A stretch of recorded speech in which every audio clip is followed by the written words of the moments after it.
আজকে 19শে মার্চ 2025 রাম ঠাকুরের মন্দিরে আমরা আবার উপস্থিত। পঞ্চম দোল উপলক্ষে রাম ঠাকুরের মন্দির ঠাকুরপুকুর দাসপাড়া। সেই আমরা প্রসাদের আশীর্বাদে ঠাকুরের আশীর্বাদে প্রসাদ গ্রহণ করব এবং সব মঙ্গল কামনা করি। জয় রাম, জয় রাম, জয় রাম। দিদি, আগের বারও আপনাকে দেখেছি, এসেছিলাম। এটা আমরা এসেছিলাম তখন 2024 বা 23 এরকম এসেছিলাম। 2023 আপনাদের আবার সেই ভিডিওতে পেলাম।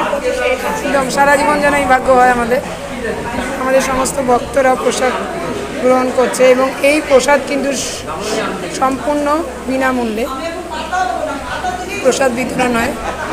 কয়েকটি তিথি আছে, আমরা রাম ঠাকুরের মন্দিরে প্রসাদ গ্রহণ করি ঠাকুরেরই আশীর্বাদে। জয় রাম, জয় রাম, জয় রাম।